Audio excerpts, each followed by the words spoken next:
Peace has a smell. Most people don't think about it, but it does. It smells like freshly cut grass, like chlorine from a distant swimming pool, like charcoal getting ready for a weekend barbecue. For the last 6 months, I'd been breathing it in, trying to make it a part of me, trying to let it replace the other smells I knew, the ones of sweat, cordite, and fear. But today a new smell had drifted into my quiet little corner of Serenity Creek. The smell of a lie. It was standing right on my front porch in the form of 2 men dressed as police officers. One was tall and leaned against the railing like he owned the place, his hand resting casually on the butt of a sidearm. The other, shorter man, held a clipboard, his knuckles white. He's the nervous one, I thought. Always watch the nervous one.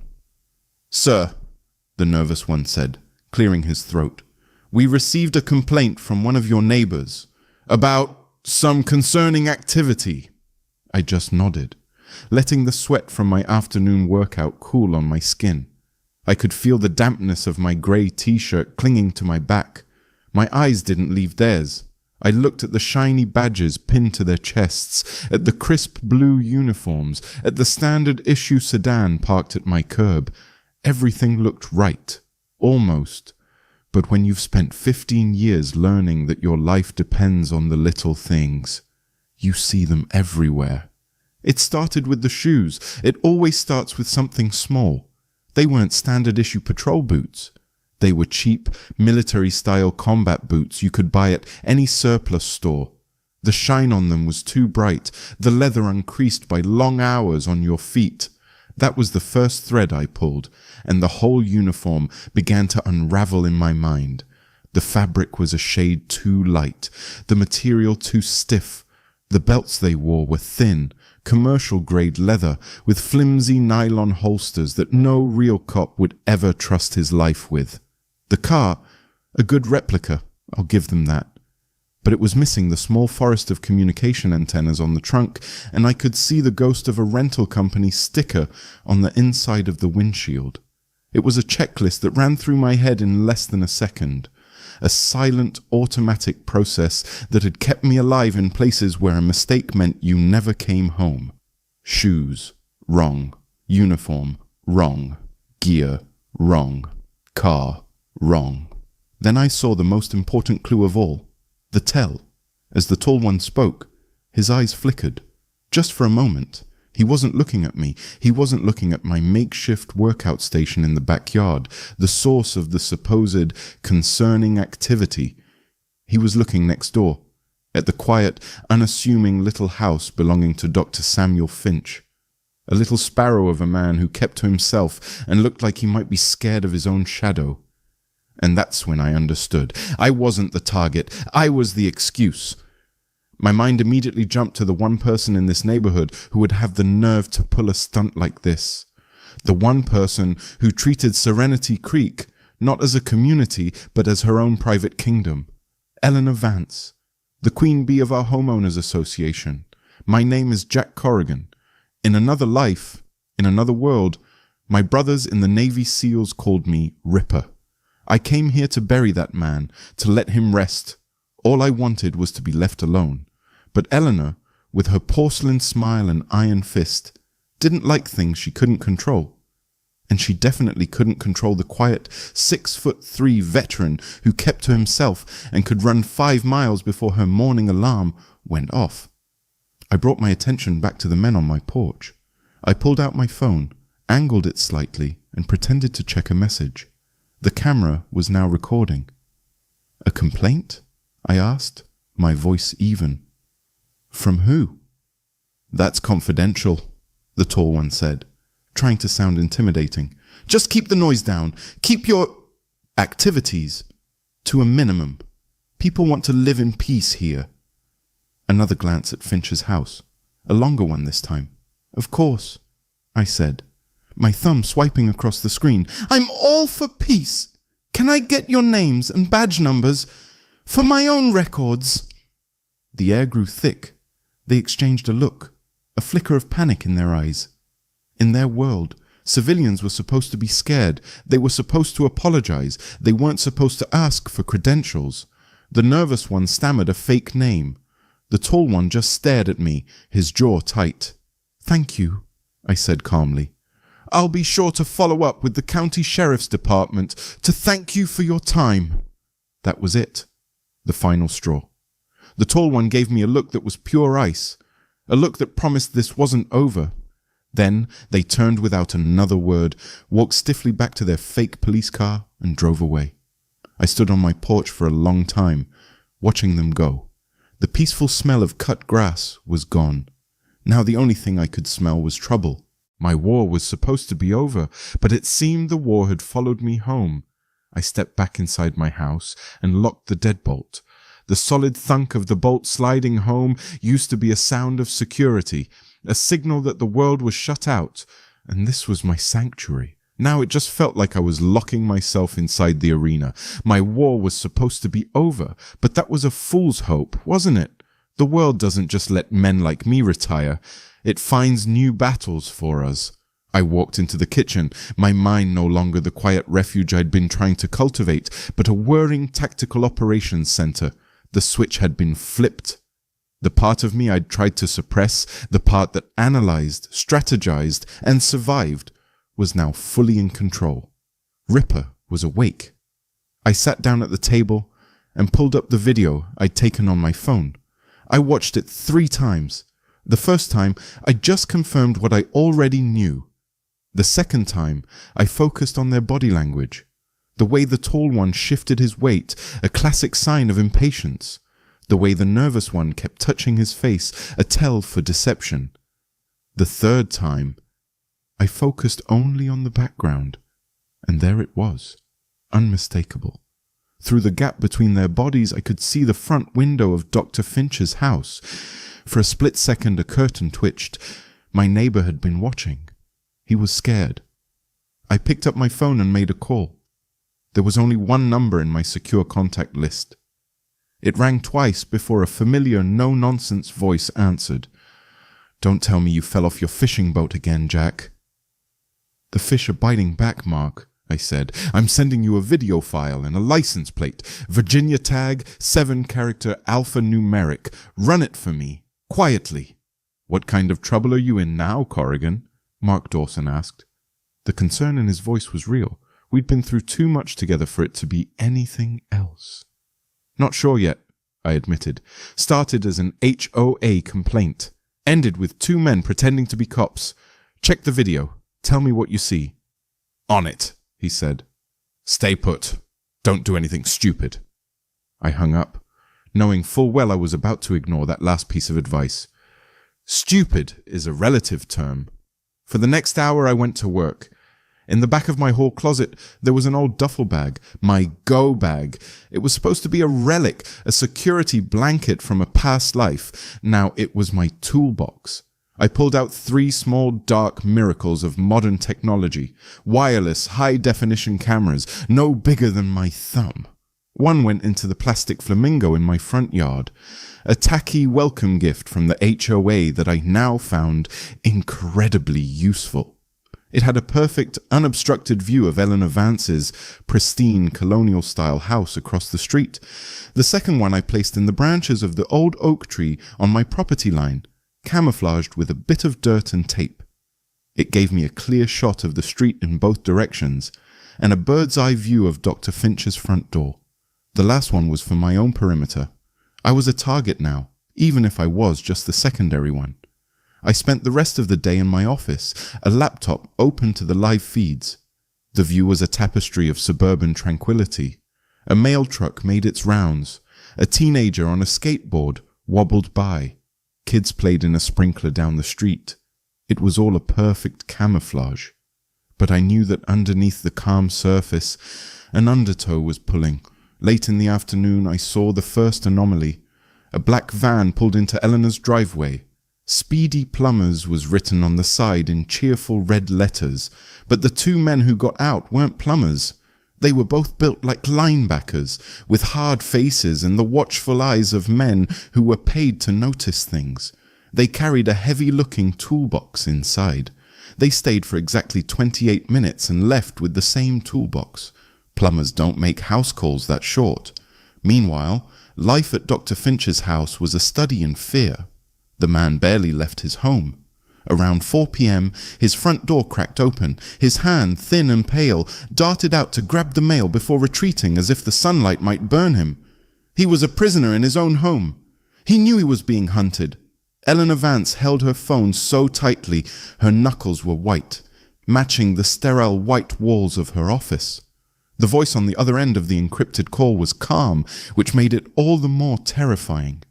"Your 2 men failed, Eleanor," the voice said, devoid of emotion.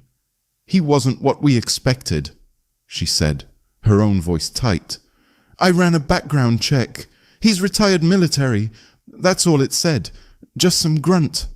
A cold, humorless laugh came through the speaker. "A grunt?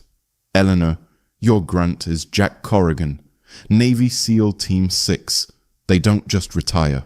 You pointed a spotlight at our entire operation because you couldn't handle a neighbor with tall grass." She felt a bead of sweat trickle down her temple. "I can fix this. I'll handle him."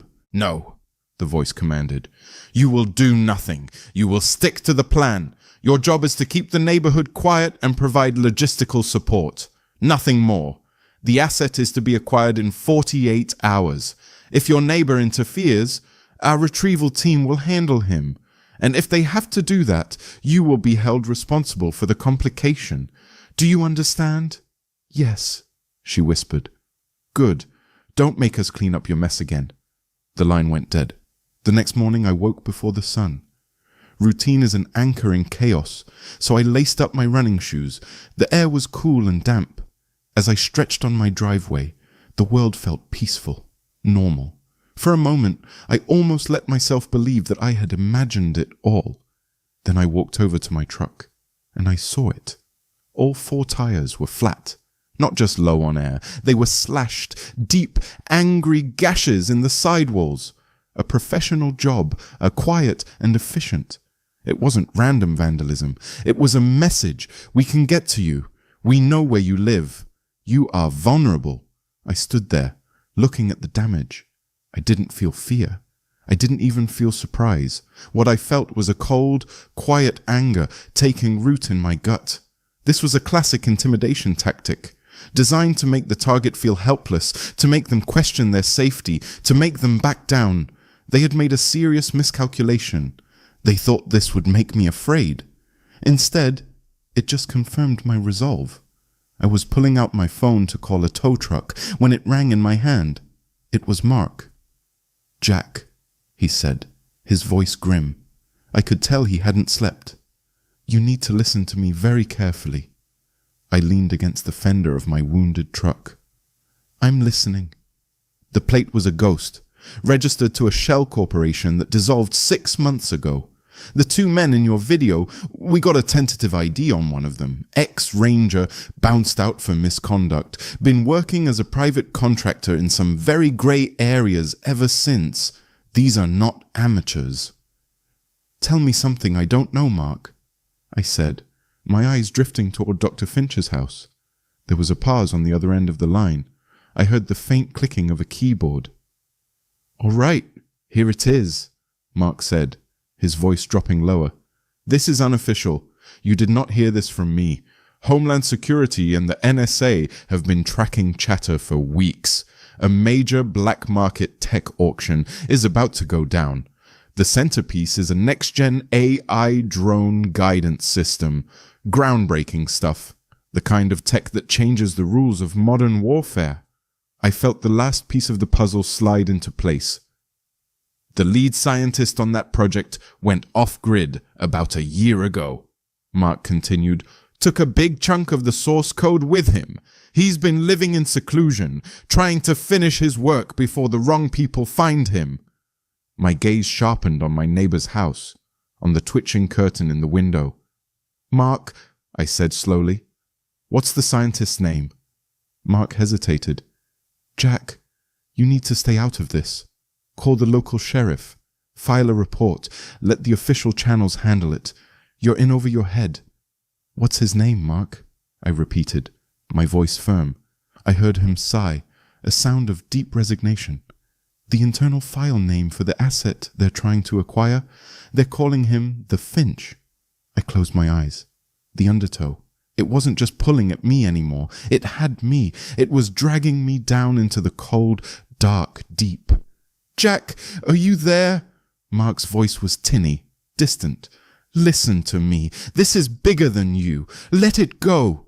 I opened my eyes and looked at my own reflection in the dark glass of my truck's window. I saw the tired lines around my eyes, the grey at my temples, and behind them I saw the ghost of the man I used to be. Mark was right. I was in over my head. But he'd forgotten one thing. Being in over my head was where I had always done my best work. I ended the call with Mark, the name The Finch echoing in the quiet morning air. It hung there, heavy and dangerous. My truck, crippled on its slashed tires, was no longer just a personal inconvenience. It was a symptom of a much larger disease that had infected my neighborhood. And Dr. Samuel Finch, he was patient zero. I knew what Mark would do. He'd make some calls, try to get a surveillance team approved, but the official channels were slow, clogged with bureaucracy. By the time they acted, it could be too late. The enemy wasn't going to wait for paperwork to be filed. They had already proven that. Waiting was a luxury we didn't have. I couldn't just march over and knock on his door. A man that's scared would bolt at the first sign of direct confrontation. I needed an opening, an excuse. As if on cue, the universe provided one. Dr. Finch's front door creaked open. He slipped out onto his porch, his movements quick and furtive, like a mouse venturing out from its hole. He was holding a small watering can, intending to water a pot of wilting geraniums by his steps.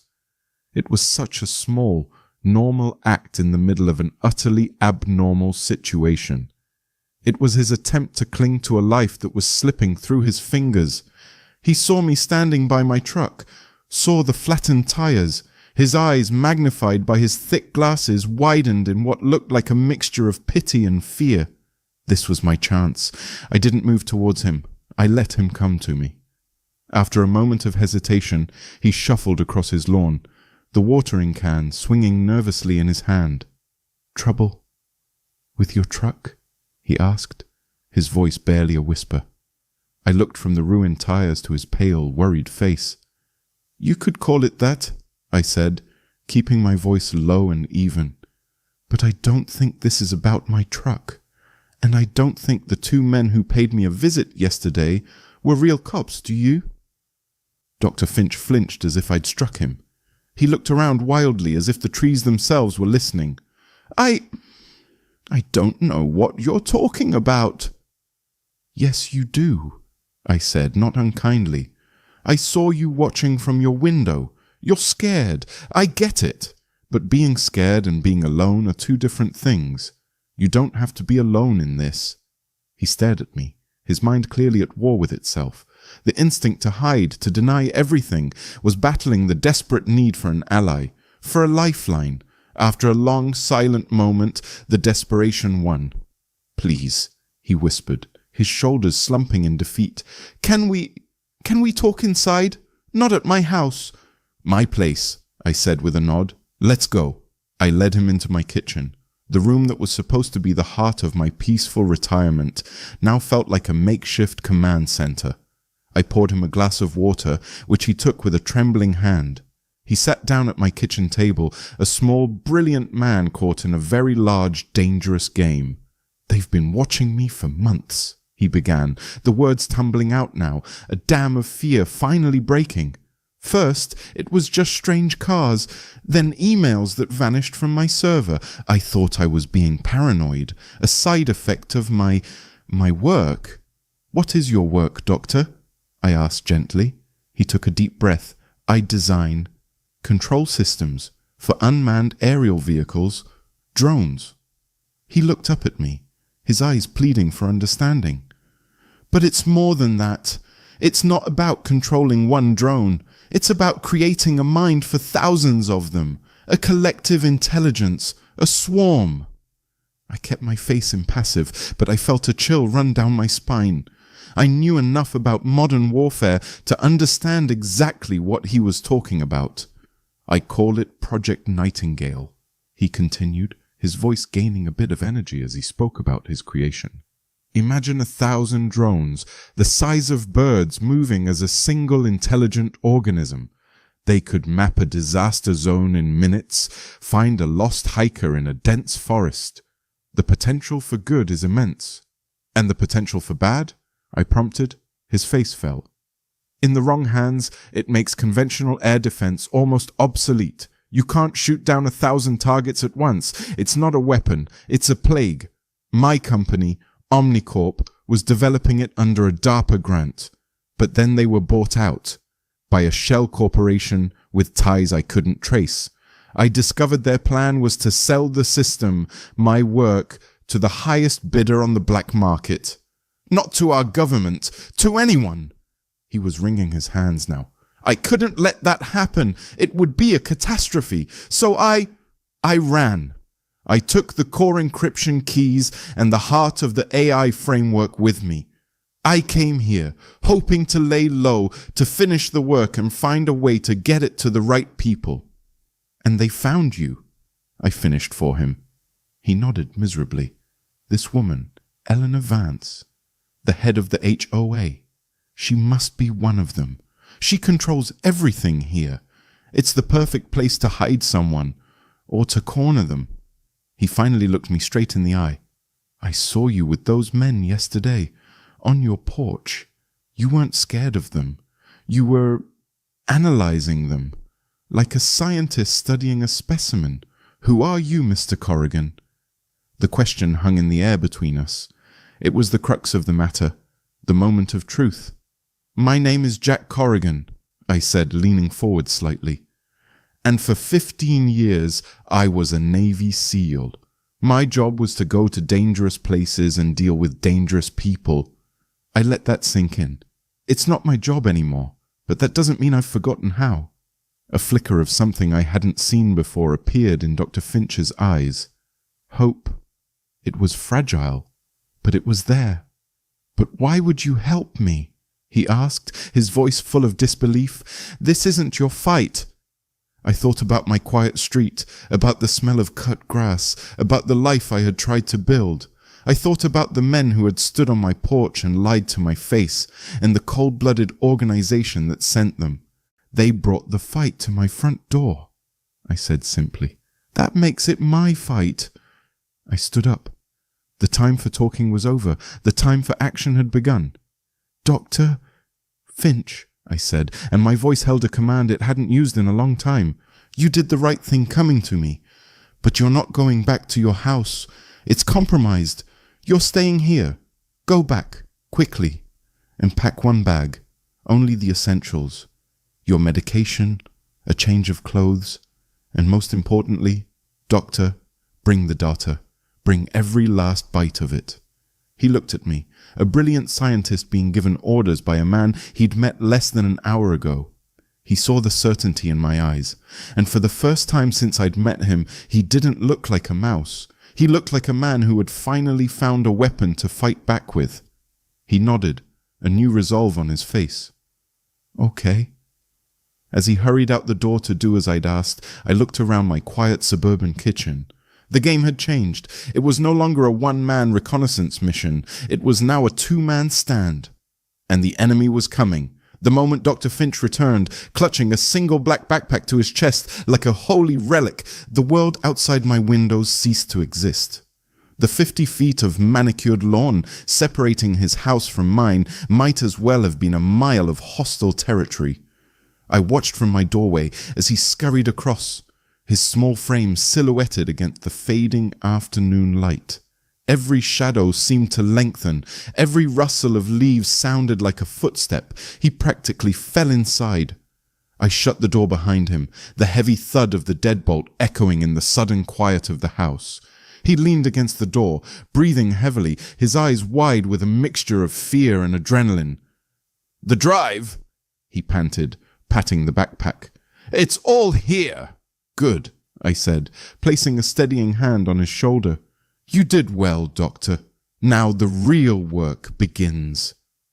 For the next several hours, my quiet suburban house underwent a transformation. It was no longer a place of rest. It became a carefully constructed defensive position. I walked Finch through every room, my mind seeing not walls and furniture, but sight lines, choke points, and fields of fire. They'll expect us to be afraid, I explained, my voice low and methodical. They'll expect us to hide in a closet and wait for the end. We are not going to do that. We are not going to make our home a fortress, because you can't fortify drywall and glass. Instead, we're going to make it a trap. We don't need to keep them out. We just need to control how they come in. We started in the living room. The large picture window that offered a lovely view of Eleanor Vance's prize-winning roses was our biggest vulnerability. We didn't board it up.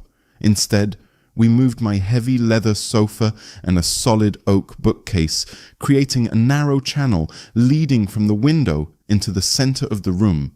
A fatal funnel. Anyone coming through that window would be exposed, forced into a path of our choosing. Next, the doors. I used a couple of heavy-duty door stops I kept in my toolbox, wedging them tight.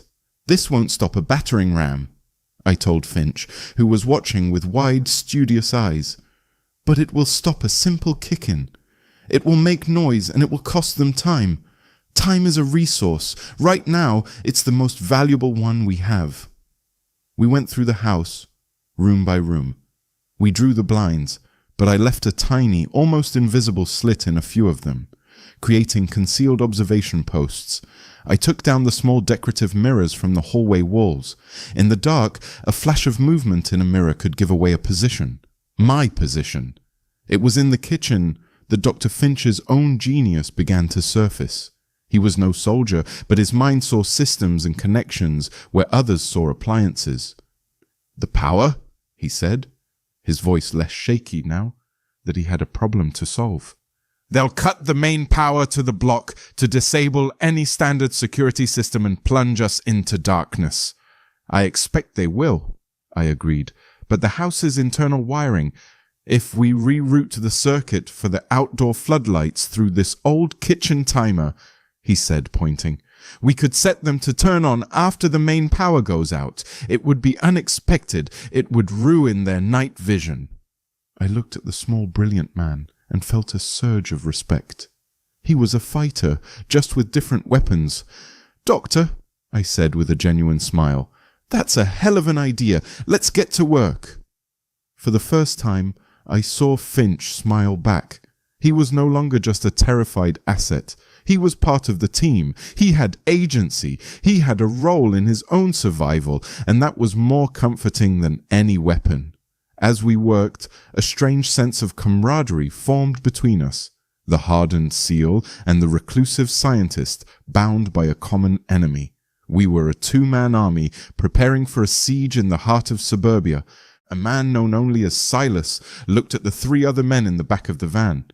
They were all dressed in black tactical gear, their faces grim and professional.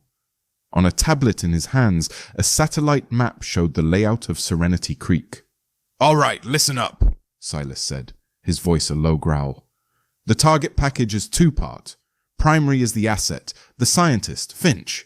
Secondary is the data drive we believe is on his person. The client wants both, preferably intact. Finch is to be taken alive." He swiped the screen, showing a grainy photo of Jack's face. "This is the neighbor. Name's Corrigan, ex-SEAL. Vance's intel was garbage. The guy isn't some washed-up weekend warrior. He's Tier 1, so we assume he's competent. We assume he's expecting us." One of the men checked the magazine on his suppressed rifle. "One man, Silas. Even if he's good," Silas cut him off. "Hubris gets you killed. We treat him as a credible threat. Plan remains the same. At 0200, Martinez cuts the power grid to this entire block. We move under the cover of the outage. Two-man teams. Alpha team takes the front. Bravo team covers the back. We breach, secure the package, and we are gone in under 5 minutes. This is a snatch and grab, not a firefight.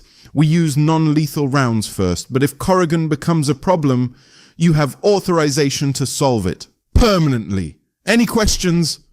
There were none. They were professionals. They had their orders. The sun had set. The sky outside was a deep bruised purple. My house was as ready as it was going to be. Every piece of furniture was a barricade. Every dark corner was a potential hiding place. Every electronic device was unplugged to prevent electrical tracing.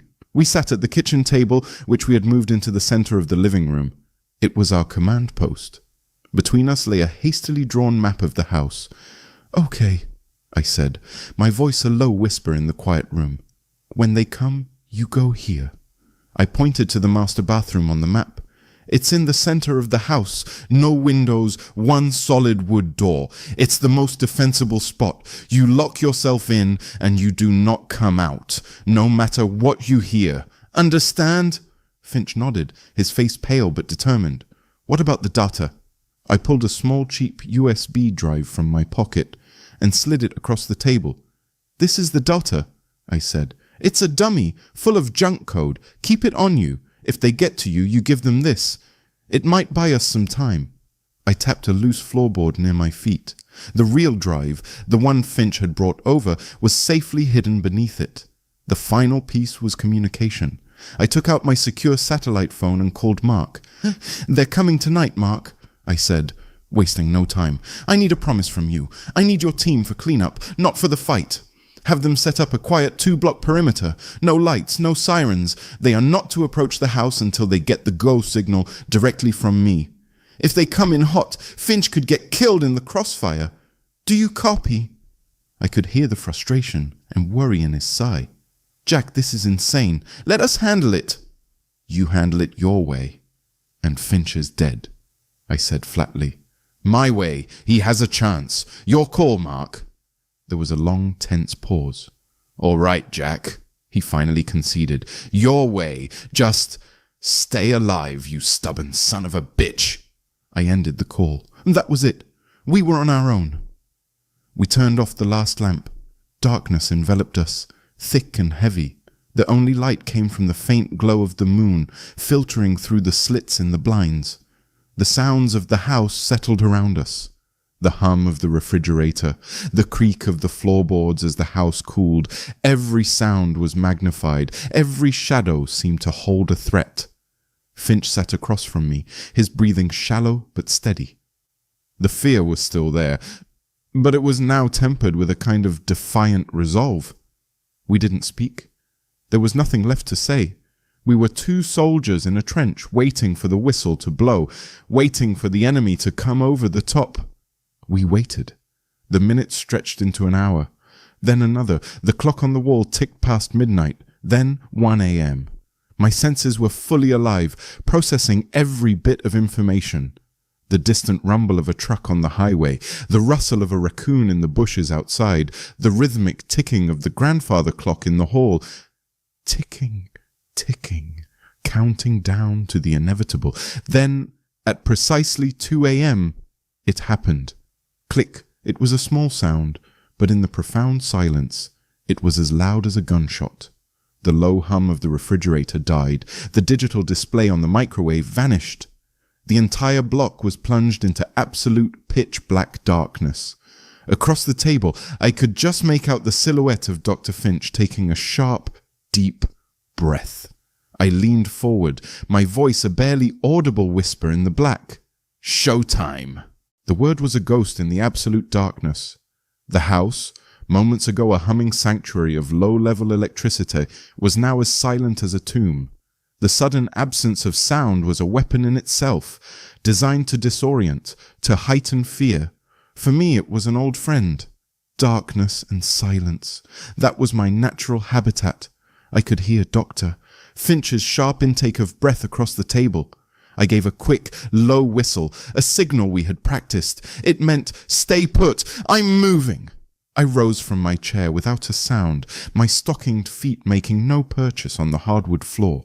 My eyes, already adjusted to the low light, began to make out the faint ghostly shapes of the furniture around me.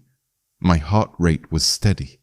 The frantic energy of fear was gone, replaced by the cold, efficient hum of purpose. This was the moment the training takes over. You don't think.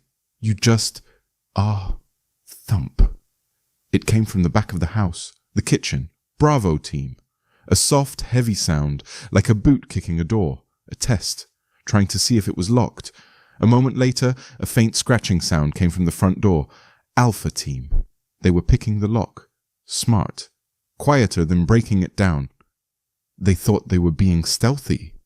They didn't know I had turned my living room into a gladiatorial arena, and they were about to make their grand entrance. I melted into the deep shadows beside the heavy oak bookcase, becoming just another piece of furniture. I slowed my breathing until it was almost non-existent. The front door clicked open. 2 figures slipped inside, dark silhouettes against the slightly less dark night outside. They moved low and fast, textbook entry.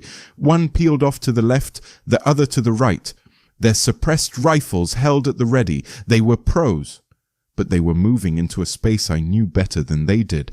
I had spent the last several hours mapping every inch of it in my mind. They paused, letting their night vision goggles adjust, scanning the room. They saw nothing but a quiet, still living room. The bait was set. The man on the right began to move forward, stepping into the narrow channel we had created, the fatal funnel. He was exactly where I wanted him to be. I moved. I exploded from the shadows, not with a roar, but with the silence of a predator. Before he could even register my presence, I was on him. I didn't go for his weapon. I went for his balance. My hand hooked his ankle while my shoulder drove hard into his hip. He went down hard, his rifle clattering against the floor. I didn't give him a moment to recover. A precise, focused strike to a nerve cluster at the base of his neck, and his body went limp, one down. His partner, hearing the muffled thud, swung around, raising his weapon. But he was reacting to a ghost. I was already moving, using the heavy sofa as cover. He fired a single suppressed shot, a soft that buried itself in the leather cushions where my head had been a second ago. A mistake. He had revealed his position. I came over the top of the sofa, a dark wave of motion. He was fast, but I was faster. I locked his weapon arm, twisted, and used his own momentum against him. We hit the wall together. He was strong, fighting with disciplined fury, but I wasn't trying to overpower him. I was simply disassembling him. A sharp, brutal elbow to the side of his head, and he slumped to the floor, unconscious. 2 down. The whole encounter had taken less than 10 seconds. Suddenly, the night outside erupted in a blaze of white light. WHUMP. Doctor. Finch's trap had sprung. The floodlights, wired to their own circuit, had kicked on, triggered by the motion of Bravo team, sneaking around the side of the house. I heard 2 muffled curses from outside, the sound of men whose multi-$1,000 night vision gear had just been rendered useless, their eyes seared by the unexpected glare. I moved to the window, staying low. Through the slit in the blinds, I saw them, 2 figures, reeling, temporarily blinded, exposed in the harsh light. They were trying to get their bearings, trying to shield their eyes. They had lost the initiative. Now it was my turn to press the advantage. I slipped out the side door, a shadow moving through the deeper darkness of the yard. I circled around, the wet grass cool beneath my feet. They were focused on the front of the house, where the noise had been. They never saw me coming from their flank. The first one went down without a sound. A sleeper hold, applied with practiced efficiency. He was out before his partner even knew I was there. The last man, the team leader, must have sensed something. He started to turn, his rifle coming up, but it was too late. There was no finesse this time, just speed and overwhelming force. I closed the distance in 2 strides and delivered a powerful kick to his side that sent his rifle flying into the bushes. He was a fighter, I'll give him that. He came at me with a knife he'd pulled from his vest. But fighting a man with a knife in the dark, that's a conversation I've had many times before. It was over quickly. He lay on the grass, groaning, his knife hand broken and the fight gone from his eyes. 4 down. Silence returned to Serenity Creek, broken only by the hum of the floodlights and the pained breathing of the last man standing. Or rather, lying. I did a quick sweep of the property. No more surprises. The wave had broken. I went back inside and walked to the master bathroom. I knocked softly on the door. "Finch," I said, my voice steady. "It's over. We're clear." The door opened a moment later. Dr. Finch stood there, his face pale, but his eyes were clear. He looked past me at the two unconscious forms in the living room, then back at me. There was no fear in his expression now, only a profound, quiet awe. I pulled out my satellite phone and dialed Mark's number. "Mark," I said, looking out at my now very unserene front yard. "Package is secure. We have 4-party favors for you, gift-wrapped. Time for clean-up." Within minutes, the street was filled with dark, unmarked vehicles, moving with a silent efficiency that told me this was a high-level federal operation. Men in dark uniforms with FBI stenciled on the back swarmed my property, securing the 4 mercenaries and beginning their investigation. Mark Dawson found me on my front porch, watching the controlled chaos. He handed me a steaming cup of coffee. "You're a damn menace, Corrigan. You know that, right?" he said. But there was a deep, grudging respect in his eyes. "Just trying to be a good neighbor, Mark," I replied, taking a sip. The warmth felt good. As we stood there, another team moved across the street. We saw the lights in Eleanor Vance's house flick on, one by one. A few minutes later, the front door opened, and she was led out in handcuffs. Even in disgrace, she tried to maintain an air of indignant nobility, her head held high. But as they walked her past my house, her eyes met mine. I saw no remorse, only a cold, venomous hatred. I watched as the woman who had tried to ruin my life over the height of my grass was placed in the back of a federal vehicle, her perfect little kingdom crumbling around her. The debrief was short. Mark confirmed that the mercenaries were part of a notorious corporate espionage ring. My takedown had allowed them to capture the entire operational team in one fell swoop. Dr. Finch was whisked away by federal agents destined for a secure government facility where he could finish his work for the right side. Before he left, he came over to me. The awkward, terrified man was gone. In his place was a man who had walked through the fire and come out the other side. "Jack," he said, struggling for words, "I don't know how to thank you." "You don't have to," I told him, shaking his offered hand. "Just do good things with that big brain of yours, Doctor. Make it count." He nodded, a genuine smile on his face. "I will." Weeks later, a semblance of normalcy returned to Serenity Creek. The slashed tires on my truck were replaced. Eleanor's house now had a "for sale" sign on the perfectly manicured lawn, planted there by a federal marshal.